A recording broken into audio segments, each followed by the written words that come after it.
Je vais vous parler du document le plus ancien conservé aux archives. Ce document date de 1052.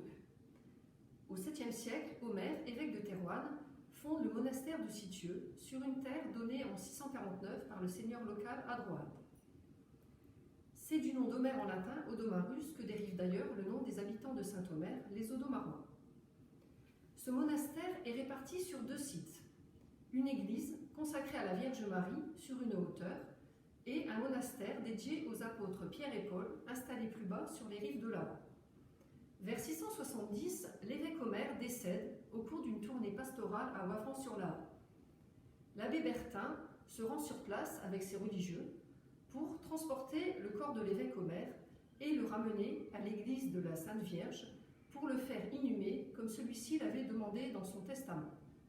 C'est à partir de ce moment-là que l'église va prendre le vocable de Saint-Omer et le monastère celui de Saint-Bertin, du fait que l'évêque Omer et l'abbé Bertin y soient respectivement inhumés. Vers 820, l'abbé Fridugis décide de séparer le monastère en 2 communautés distinctes. L'église va être confiée à un collège de 30 chanoines et le monastère aux 60 moines de la communauté primitive. Cette réforme est considérée comme l'acte de naissance de la collégiale de Saint-Omer et de l'abbaye de Saint-Bertin. Le 3 mai 1052 a lieu une cérémonie solennelle d'ouverture de la chasse des reliques d'Omer en présence de l'archevêque de Reims et de l'évêque de Thérouanne Drogon. On procède alors à l'examen attentif du corps. Ce corps est ensuite présenté à la foule venue assister à l'ostension des reliques.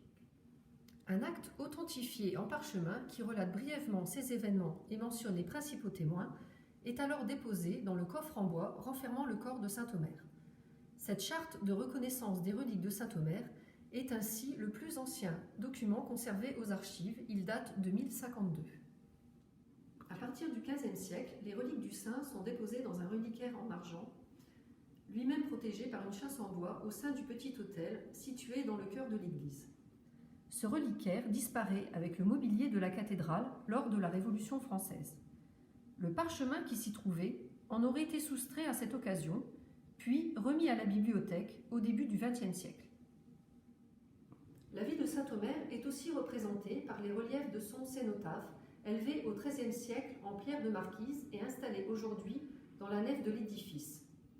Il reprend la forme d'un tombeau mausolée où le saint est représenté en gisant, mitré et revêtu de ses habits sacerdotaux.